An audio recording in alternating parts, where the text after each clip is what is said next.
नमस् नमस्कार दोस्तों। आज हम पॉलिटी के नेक्स्ट सेगमेंट में उपस्थित हुए हैं। हमने पिछले सेगमेंट में संगठन ऑर्गेनाइजेशन तक अपने कंप्लीट कर लिया। आगे की बची हुई 20 जो प्रमुख शब्दावली हैं जो उद्देशिका से रिलेटेड है वह इस सेगमेंट में करेंगे और जो बचेगी वो नेक्स्ट सेगमेंट में करेंगे। तो आज की प्रथम महत्वपूर्ण शब्दावली है वह है नागरिक समाज। सिविल सोसाइटी क्या होती है? सिविल सोसाइटी जो न तो राज्य है और न ही प्राकृतिक समाज है, वह नागरिक समाज है। मतलब क्या है इसका कि यह सरकार से भिन्न है। निजी संस्थाओं को शामिल माना जा सकता है। इसमें शामिल निजी संस्थाएं न तो सरकार के द्वारा बनाई जाती है और न ही सरकार के द्वारा चलाई जाती है। मतलब सरकार के कानून पे थोपे जा सकते हैं, न ही सरकार के किसी बिल अधिनियम द्वारा इनको संचालित किया जाता है। इन्हें सरकार के द्वारा केवल मान्यता प्रदान की जाती है। हाँ, ये संस्था है, जैसे एनजीओ हो गया, कोई ट्रस्ट हो गया या कोई खेल संगठन हो गए, ऐसे संगठन जो नागरिक समाज के उदाहरण माने जाते हैं। जैसे परिवार हो गया, मंदिर, मस्जिद, खेल, ट्रस्ट, कूद, गैर संगठन, स्वेच्छाकरी, ये नागरिक समाज के उदाहरण। जर्मन विचारक ने क्या कहा इसके बारे में कि परिवार को नागरिक समाज नहीं माना जाना चाहिए।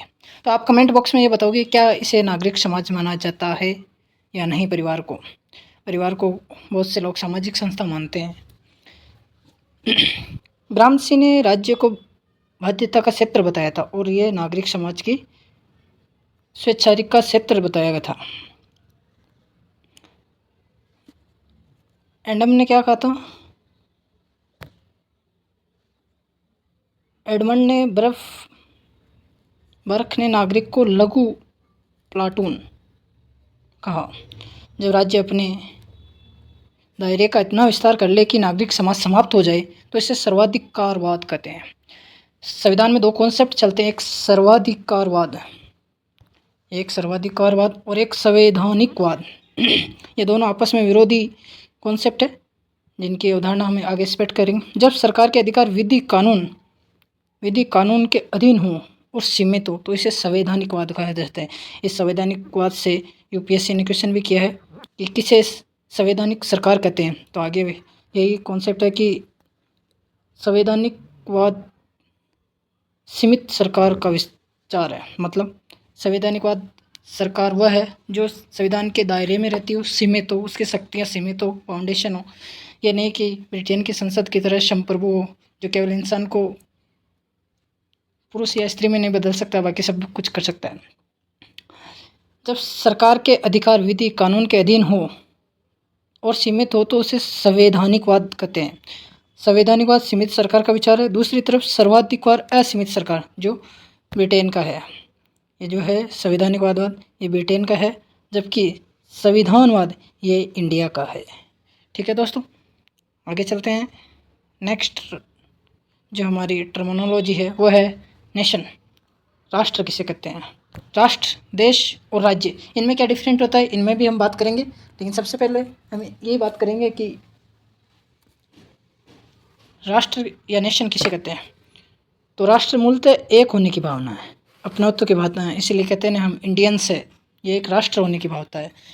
समुदाय को राष्ट्र कहते हैं। राष्ट्र की अवधारणा राज्य और देश की अवधारणा से भिन्न है। कैसे भिन्न है ये आगे जानेंगे। राज्य के लिए राज्य है वो एक राजनीतिक अवधारणा है और देश एक भौगोलिक अवधारणा है। आपको दिख रहा होगा, देश एक भौगोलिक अवधारणा है। राष्ट्र का निर्माण निम्न आधारों पर होता है। मतलब राष्ट्र में कौन कौन सम्मिलित होते हैं। जैसे इंडिया में अपना देश है, इसमें कौन कौन सम्मिलित होता है। तो नस्ल, प्रजाति, जातीय समूह, धर्म, भाषा, भू क्षेत्र, साझा इतिहास, भविष्य, विचार, ये एक राष्ट्र में शामिल होते हैं। भारत के राष्ट्र का स्वरूप कैसा है? तो भारत यूरोपीय देशों के एक प्रकार का राष्ट्र नहीं है, मतलब यूरोपीय देशों से अलग है।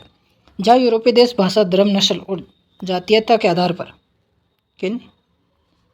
भाषा, धर्म, नस्ल, जातीय के आधार पर और एक स्थान से जुड़े होने के अर्थ में राष्ट्र, वहाँ भारत में धार्मिक, भाषाई और जाति विविधता मौजूद है। भारत साझा इतिहास, साझा भविष्य और कुछ विचारों की एकता के आधार पर राष्ट्र।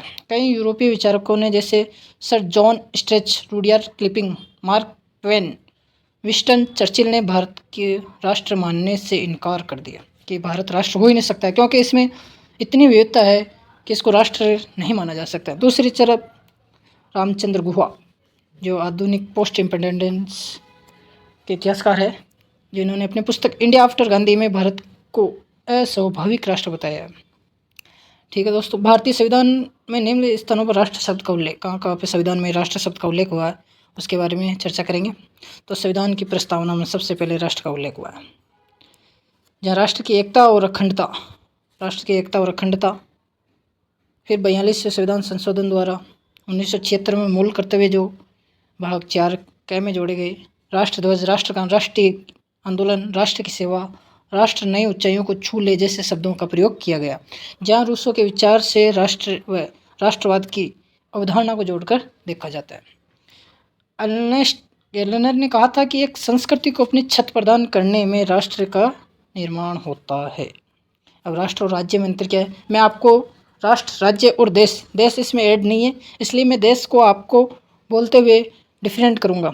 कृपया आप ध्यान से सुनिएगा, तभी आपको समझ में आएगा। राष्ट्र मनोवैज्ञानिक और भावनात्मक एकता है। क्या है राष्ट्र? मनोवैज्ञानिक और भावात्मक एकता है। राज्य क्या है? राजनीतिक और कानून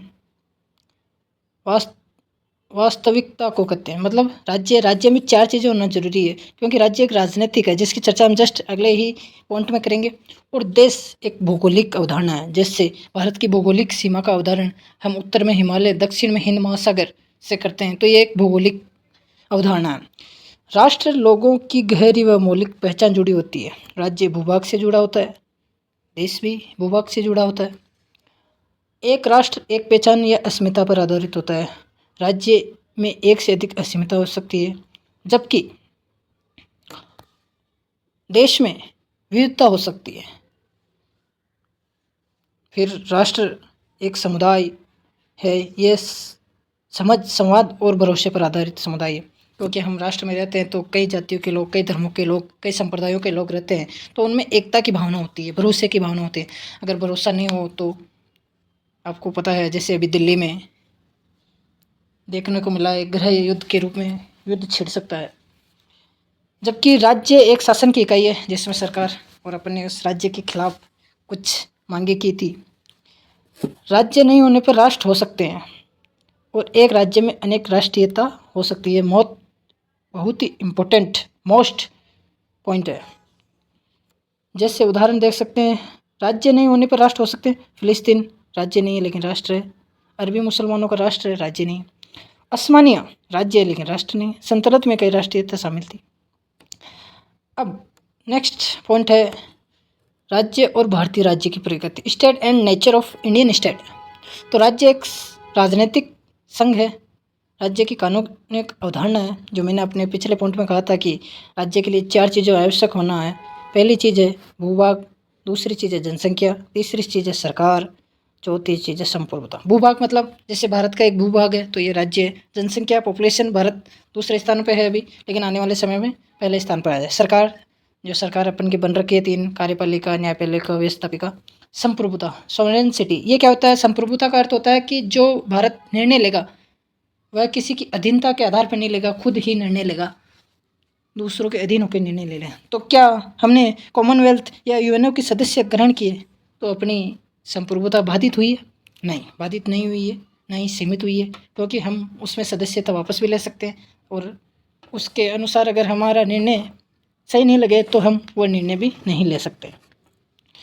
फिर नेक्स्ट, राज्य की आधुनिक संकल्पना के विकास में 1648 की वेस्टफेलिया की संधि और 1933 के मॉन्टविडियो कन्वेंशन में बहुत महत्वपूर्ण जाना जाता है। अब भारतीय संविधान की प्रस्तावना में भारतीय राज्य के स्वरूप को निम्न क्रम में बताया गया। क्या क्या क्रम बताया गया? जैसे संपूर्ण प्रभुत्व संपन्न, समाजवादी, जो 42वें संविधान संशोधन द्वारा जोड़ा गया, पंथ निरपेक्ष, लोकतंत्र और रिपब्लिक यानी गणराज्य। इनकी चर्चा हम नेक्स्ट सेगमेंट में ही करेंगे। अगला हमारी जो टर्मिनोलॉजी है या शब्दावली है वह है सरकार। पूरी इंडियन पॉलिटी पढ़ लेते हैं, लेकिन हमको ये पता नहीं चलता है कि सरकार क्या होती है, किन किन अंगों को सरकार में शामिल किया जाता है, तो इन पे चर्चा करेंगे हम।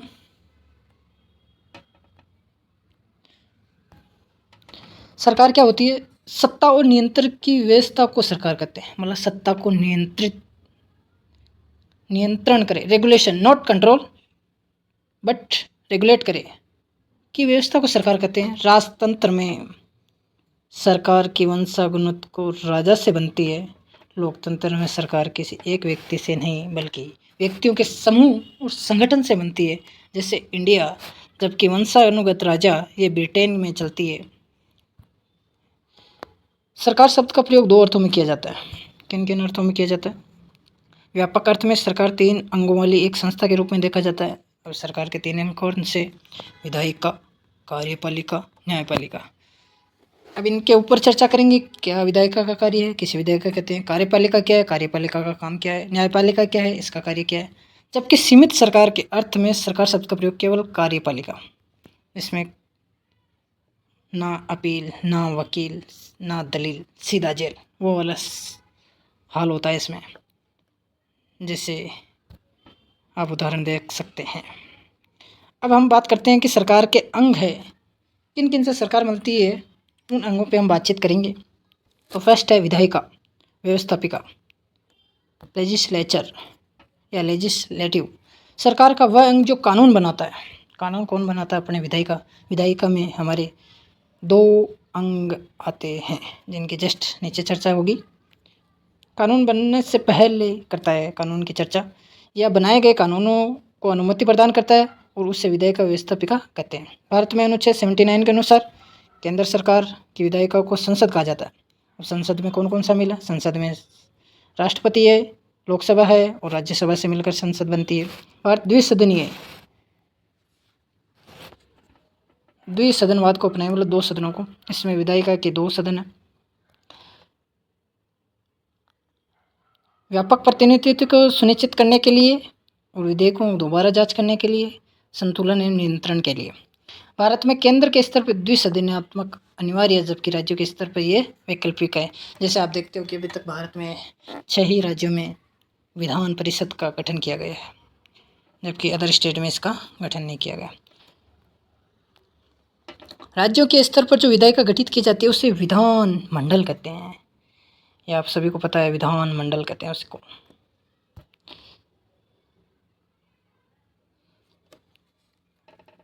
अब राज्यों के स्तर पर गठित विधानमंडल में कौन कौन शामिल होता है? जिसको विधानसभा, जिन राज्यों में विधान परिषद है उनमें विधान परिषद, और जिनमें नहीं है उनमें विधानसभा, और वहाँ के राज्यपाल से मिलकर विधानसभा से मिलकर बने हुए संगठन को विधानमंडल कहते हैं। भारत सहित पूरे विश्व स्तर पर अलग अलग विधायकों के पतन की बात की गई है। कार्यपालिका यह सरकार का दूसरा अंग है। सरकार का वह अंग जो दिन प्रतिदिन प्रशासन का कार्य करता है। इसमें मंत्रिपरिषद, कैबिनेट मंत्री ये शामिल होते हैं। बनाए गए नीतियों और कानूनों को लागू करना उसे कार्यपालिका कहते हैं। भारत की कार्यपालिका के अंतर्गत निम्न संस्थाएं शामिल की जाती है। राजनीतिक कार्यपालिका के अंतर्गत मंत्रिपरिषद, मंत्रिमंडल, समितियाँ, प्रधानमंत्री, राष्ट्रपति, उपराष्ट्रपति। प्रशासनिक कार्यपालिका ये स्थायी होती है, जैसे कैबिनेट सचिवालय, प्रधानमंत्री कार्यालय, सिविल सेवा के अधिकारी, ये सभी कर्मचारी शामिल होते हैं जो स्थायी होते हैं। इनके बाद में प्रशासनिक कार्यपालिका अमेरिका के विपरीत स्थायी होती है। भारत में राजनीतिक कार्यपालिका और प्रशासनिक कार्यपालिका के बीच संबंध राजनीतिक दबाव, हस्तक्षेप, नियुक्ति और तैनाती तथा अधिकारी के बारे में 2 तबादले की वजह से स्वस्थ नहीं रह गए। अब होती है न्यायपालिका, जिसकी चर्चा नहीं की गई। न्यायपालिका जो होती है जुडिशरी, मैं शॉर्ट फॉर्म में आपको समझा देता हूँ। न्यायपालिका या जिसको जुडिशरी बोलते हैं, इसका कार्य क्या होता है? इसका कार्य होता है जो विधायिका का कानून बनाती है उसकी जांच करना, मतलब रिव्यू करना उसको। अगर ये गलत होता है या संविधान के अनुरूप नहीं है तो इसे खारिज भी कर सकती है। तो यह प्रमुख कार्य न्यायपालिका का होता है, और भारत में एकीकृत न्यायपालिका है। ठीक है दोस्तों, तो आज के सेगमेंट में यहीं तक बात करेंगे। कल संघात्मक सरकार की विशेषता से आगे बात करेंगे। अगर वीडियो अच्छा लगा तो लाइक करें, कमेंट करें और सब्सक्राइब करें। और आपको समझने में कोई दिक्कत हो रही है, नोट्स अच्छे नहीं लग रहे, तो भी आप मुझे कमेंट करके बता सकते हैं, ताकि मैं आपके अनुरूप कंटेंट बना सकता हूँ। जय हिंद, जय भारत।